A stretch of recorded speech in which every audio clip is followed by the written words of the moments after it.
En este vídeo te contaré que Pablo Escobar no era una persona mala.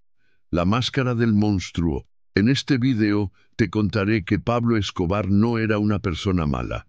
La historia que crees conocer es una sombra, un eco deformado por el sensacionalismo. Te han mostrado al capo, al narcoterrorista, al hombre más buscado del planeta. Pero detrás de ese título monstruoso hubo un comienzo. Una semilla que pudo haber crecido en otra dirección. Para entender la complejidad de un hombre, debemos mirar sus raíces.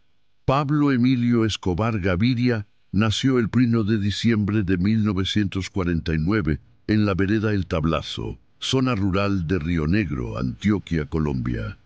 No nació en una cuna de oro, sino en el seno de una familia numerosa y trabajadora. Era el segundo de 7 hijos. Su padre, Abel de Jesús Escobar Echeverri, campesino agricultor que dejó una inmensa fortuna cuando falleció, y su madre, Hermilda de los Dolores Gaviria Berrío, maestra de escuela, forjaron sus primeros años. Su entorno familiar era un mosaico de realidades. Sus hermanos, Roberto de Jesús, alias El Osito, Gloria Inés, Argemiro, Alba Marina, Luz María y Luis Fernando, el menor, nacido en 1958 y asesinado a los 19 años en 1977, crecieron en un Colombia marcada por las desigualdades. Pero hay un dato crucial, a menudo pasado por alto, que sugiere que la ilegalidad ya era un fantasma familiar. Su abuelo materno, Roberto Gaviria Covaleda, ya le había precedido en actividades ilegales, ya que fue un renombrado contrabandista de whisky en épocas en que éste era ilegal, principios del siglo XX. La sangre del contrabando ya corría, de forma modesta, en sus venas.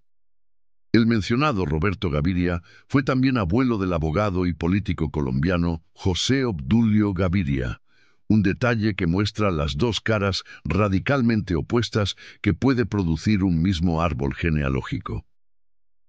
Parte 2.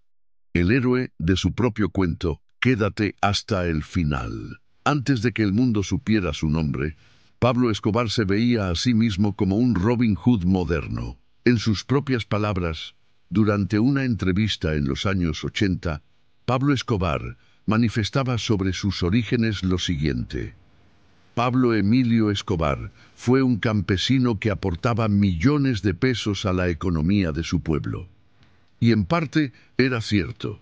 Este era el lado que sus seguidores veneraban. El hombre que construyó barrios enteros como Medellín sin tugurios, que regalaba dinero en efectivo, que construyó canchas de fútbol y pagó hospitales. Para miles de colombianos sumidos en la pobreza y olvidados por el Estado, él no era un delincuente, era un benefactor, un salvador. Era la prueba viviente de que un campesino podía desafiar a los poderosos y redistribuir la riqueza a su manera. Esta faceta creó una lealtad férrea, una leyenda que para algunos aún perdura. Era el sueño hecho realidad. El hijo de un agricultor y una maestra, levantándose desde la nada. Pero este sueño tenía un precio oculto, una grieta por donde se colaría la oscuridad. Parte 3. El precio de la ambición y la sombra heredada. Que lo que descubrirás te dejará sin palabras. La frase clave que define su trágica transformación está en su propia declaración. Pablo Emilio Escobar fue un campesino que aportaba millones de pesos a la economía de su pueblo, pero el diablo y la codicia lo llevaron a meterse en el comercio de la amapola. Aquí está la verdadera tragedia. No fue un monstruo de nacimiento, fue un hombre de contradicciones profundas. Por un lado, el deseo genuino de ser amado y de ayudar a los suyos, de lavar la humillación de la pobreza. Por el otro, la sombra heredada de su abuelo el contrabandista, que le mostró un atajo hacia el poder. La codicia no fue solo por el dinero, sino por el poder absoluto, por la aceptación que el establecimiento siempre le negó. Y el diablo es esa metáfora de las decisiones que, una vez tomadas, abren una puerta de la que no se puede regresar.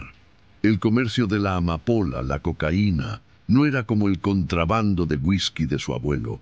Era un negocio de una violencia y un poder corrosivo inimaginable. La misma ambición que lo llevó a ser un ídolo para los pobres, lo llevó a ordenar asesinatos, a financiar terrorismo y a sumir a su país en una espiral de sangre.